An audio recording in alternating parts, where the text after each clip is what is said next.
Alright folks, hope you're all doing well on this Friday evening, or morning, or afternoon, whenever you're watching this, even if it's not on Friday. So today, the 10th of September, the eve before 9/11, heavy weekend, Jesus. Today is Suicide Prevention Day.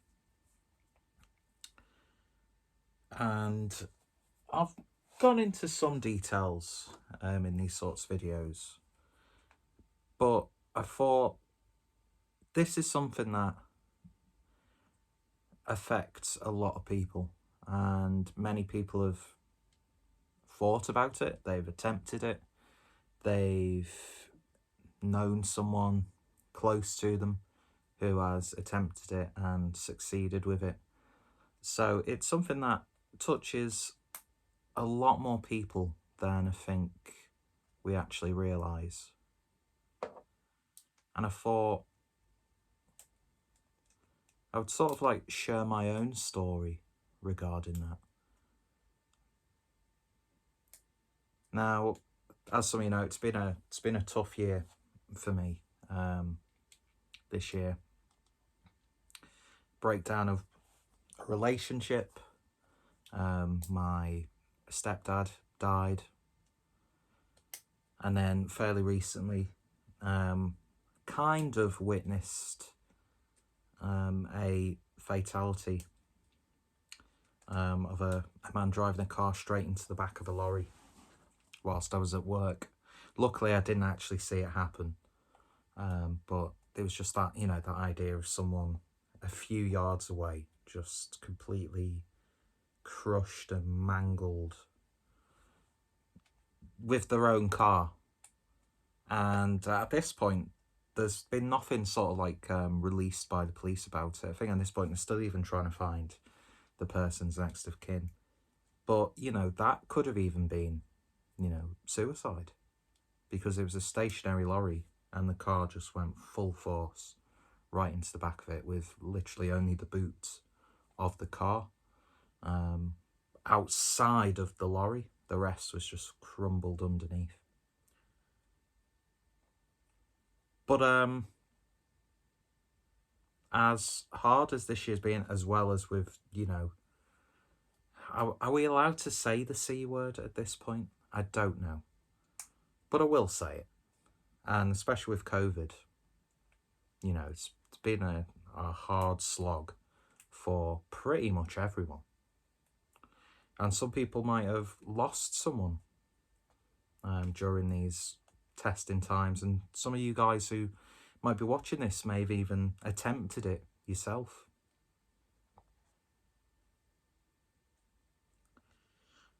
But my story doesn't really have anything to do with what's happened. As hard as it has been, and not gonna lie, there were moments over these past few months where I was sort of like teetering again on rock bottom. But I've been at my rock bottom, and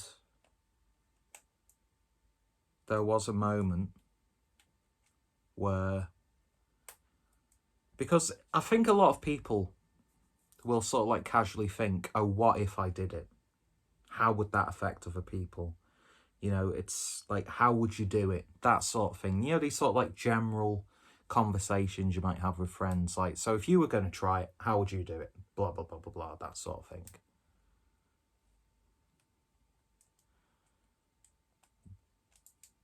And luckily, my story didn't end with me attempting it.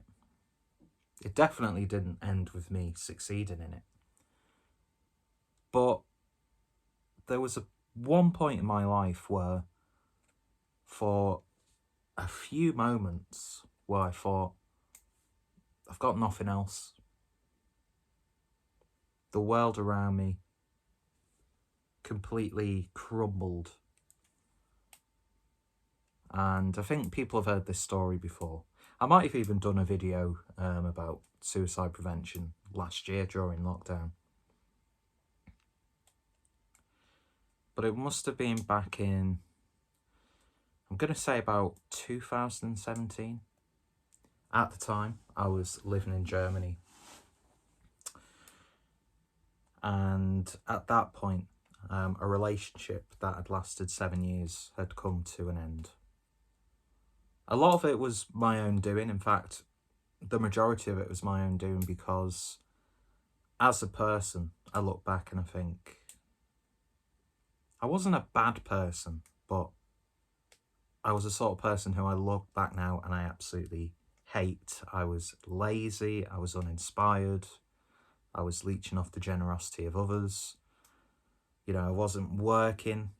I'd just come out of uni. And my girlfriend at the time, she had lost her father a few years earlier.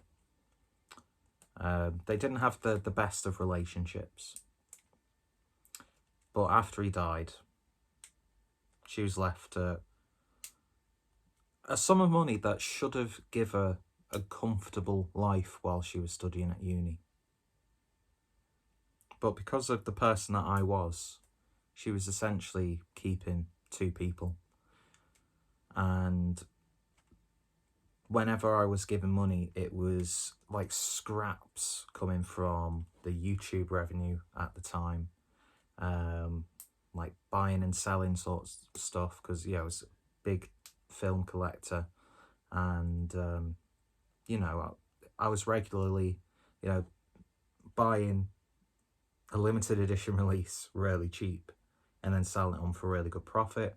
There was a point for a few months where I was actually making a wage from YouTube, and I sort of naively thought, hang on a minute, we can ride this out. So of course, that put a massive strain on the relationship. I look back now and I think, obviously I was happy. I was with the girl who I thought I'd spend the rest of my life with and have children with.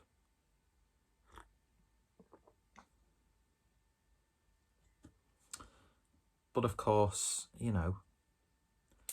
were talking about moving to a new city. She was going to go to a new university. Sort of like a fresh start, really.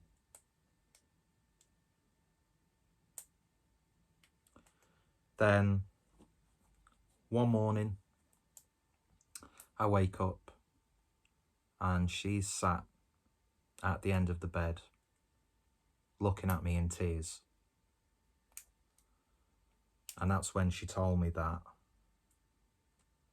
I need some time away. She was going to, because she was planning on doing it anyway, she was going to visit her mum. And she was going to have a look at some apartments in the city that she would then move to and study at. And she was, at the time, she was feeling that the sort of like, the relationship was more of like a friendship.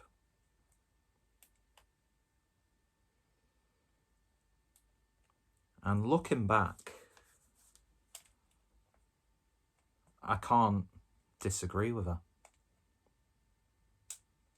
So she goes, leaves me at the apartment and says she'll be back in a week or so.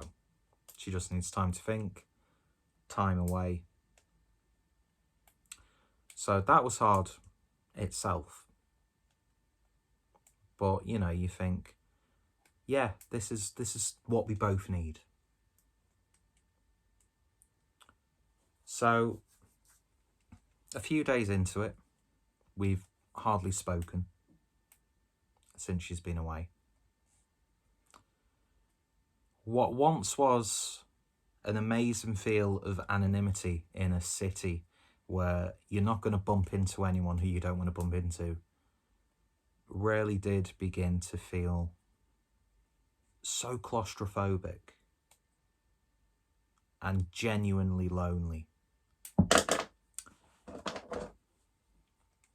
So obviously it was really starting to get to me. And because I was worried about her, because she wasn't replying to messages or anything like that, I thought, why don't I have a look at her Twitter? She's got to be updating it. If she's meeting up with friends and, you know, spending time with family.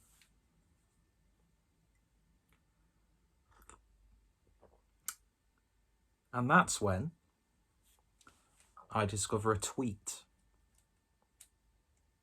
that she was tagged in of a man's hand holding an apartment key.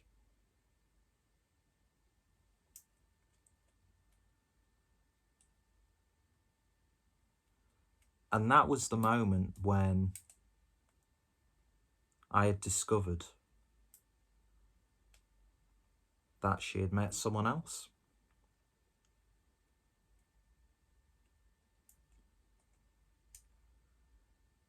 So that obviously was my whole sort of like life had just completely ended.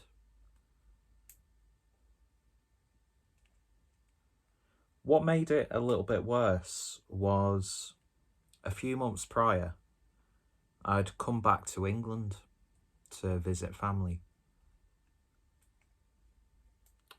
And my grandma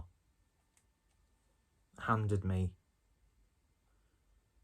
her mum's engagement ring and gave it to me.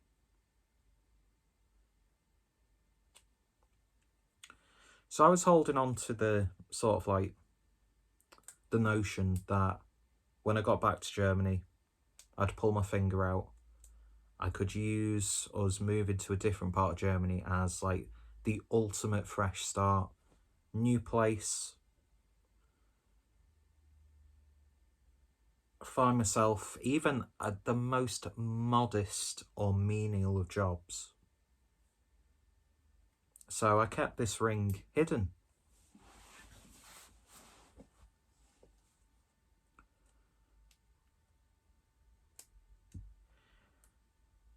And then, of course, that happened.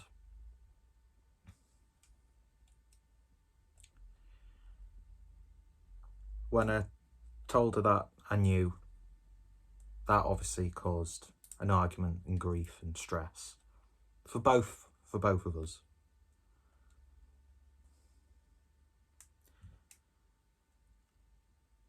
And then I thought, do you know what? As a sort of like last ditch effort, I started planning out when she returns. Not in a sort of like, not in like one of those, you know, scummy entrapment sort of ways, like saying, let's get engaged, so I could just keep the relationship going. I thought, you know what, when she comes back, we can have a talk and I can see if I can have one last attempt to salvage what has been the best relationship that I've had. And I've not really had many sort of relationships. In fact, I've had 2 genuine relationships. Haven't really had anything casual over the years.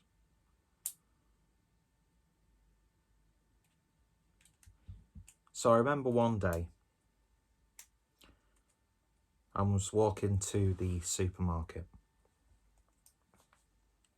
Went to the supermarket. I can even remember I was listening to the Stranglers. It's vivid, but I can't remember what day it was. I'm not one of those people who can remember like the specific time and date. But I remember listening to the Stranglers, surrounded by this beautiful city. And I was walking back over this bridge which ran over the River Donau. And then it sort of like just hit me that the person who I was absolutely madly in love with had met someone else, and that this was the end. So I remember being stood on the bridge, just stopping and turning, looking at the river below me. And it might sound trivial as I'm saying this story, but I can assure you it wasn't just one of those casual thoughts like I mentioned where, well, what if I just fucking jumped?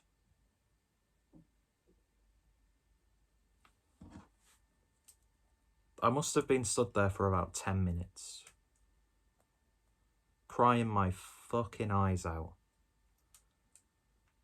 looking over that bridge and thinking, what else do I have right now?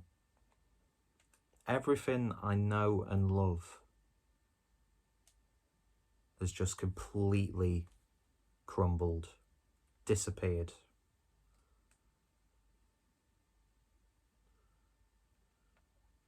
So I stood there pondering a little bit more, thinking of how the sort of impact might, sort of concuss me. I was thinking about, well, I'm not a good swimmer, so it would be pretty much an easy deal.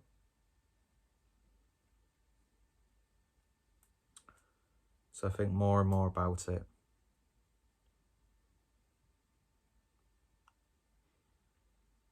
But then thankfully,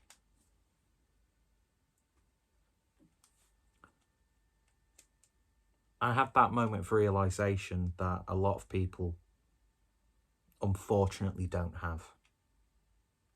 Of course, the first thing you think of, or I did at least, was, well, what's this going to solve?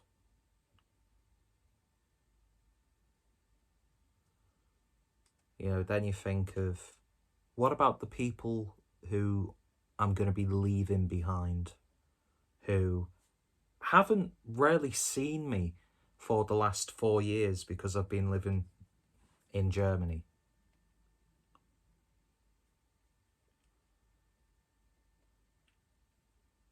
Thinking of how much it would destroy my mum and dad, my grandmother, and of course my younger brother.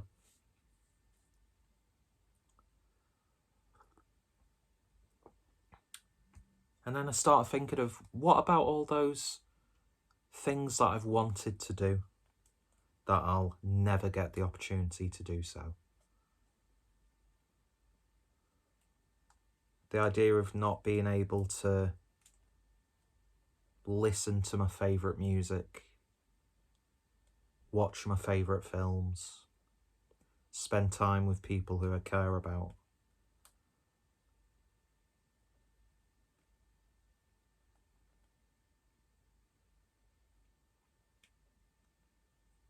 And luckily, I stopped myself. Now, would I have done it? I don't know. Even if I would have attempted to climb onto the edge, you never know, halfway through climbing, I think, I'm not fucking doing this. But that feeling's always stuck with me. And it's scared me that I even got to that point.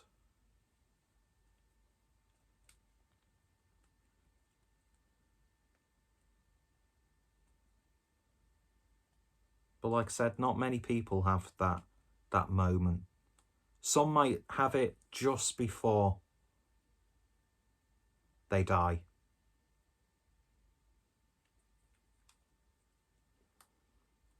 And you know what? I was even thinking of, even if I survived, what are the chances that I could be paralysed? All these thoughts thankfully just came rushing to me.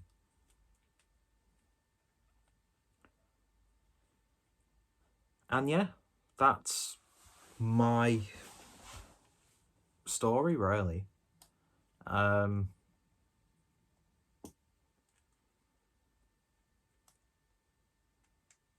I'm really thankful that I didn't do it.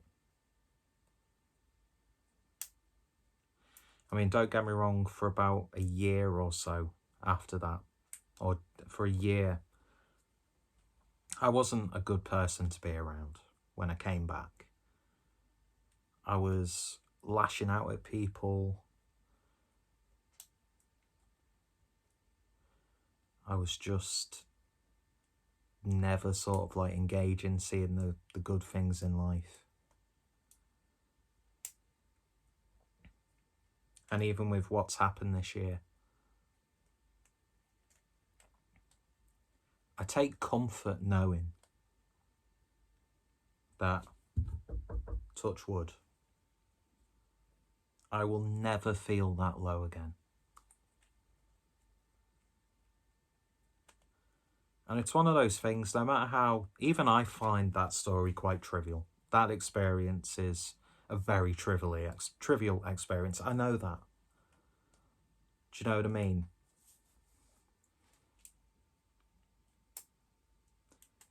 Even in my last relationship, before the one from this year, when I was in an emotionally abusive relationship with a very damaged individual, which did affect me, I'd like to think I'd never allow myself to get into that mindset again. Because even after I walked away, just that idea that I even contemplated terrified the shit out of me. And I'll admit, I'm probably not in the best place right now.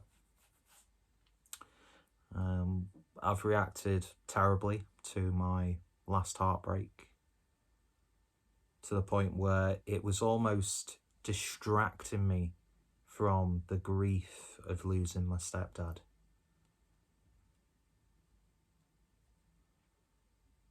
And then with what happened recently outside of work, it was that sort of like reality check of like, you need to change this. Do you know what I mean? Your situation could be so much worse. But it's like I've always said, you know, one person's absolute worst heartbreak is someone's momentary, you know, period of sadness. But then again, some people go through much bigger stuff and come out unscathed. Some people can go through the tiniest of situations and be absolutely destroyed afterwards. So, you know, it's not about like comparing grief or anything like that. And I've known friends who have lost loved ones to suicide, or have lost friends of their own to it, or family members. And it's just such an awful thing. It really, really is. But I hate that idea that someone who does kill themselves gets branded as like a coward. As if they've, you know, abandoned their brothers in arms on the battlefield. Do you know what I mean? I mean, you could say it is an easy way out, but it's not an easy decision to make. Do you know what I mean? When someone's at that point, unless they can get themselves out of it, that's the only rational course of action that that person takes. And I don't think anyone would take that decision lightly. But then again, there's some people who might have attempted it and then look back and thinking, yeah, that was a cowardly move. It's not my place to say whether it is cowardly or not. all I will say is it's just absolutely awful, and I wouldn't wish that on my worst enemy. So yeah, that's it really. Just wanted to sort of share my story relating to this subject. And, you know, if anyone is going through something right now, you might not feel it, but there are other ways of dealing with things. There are people out there. You know, it's not about guilt tripping someone and saying, oh, just think of all those people you'll leave behind. You don't add that additional level of guilt onto someone. But then again, sometimes it might work. Do you know what I mean? It's just it's not black and white. It's just a very grey area. So, you know, my opinions are my opinions, my views are my views, but you don't have to do things alone. And if you are going through something, there are people and organisations and charities and people you might not least expect it, who you can talk to. And yeah, it's not the easiest thing to talk about, but I think if you have an experience, you don't have to, but I think it's good if you do share it, because for all you know, that one person could accidentally stumble upon your video, your blog post, your tweet, your Instagram story, and, you know, you could have stopped someone from taking their own life. And especially with the way the world's going now, there's never been a more important time for us to stop pulling each other apart. Do you know what I mean? Anyway, I've taken up enough of your time. I do wholeheartedly appreciate you guys for watching this. And if you've heard this story before, apologies. But I just felt right to talk about this. So yeah, that's it really. I hope you all have a lovely weekend. And yeah, just look after each other. Do you know what I mean? See you guys later. Take care. I was going to blow you a kiss, but that's way too far. Way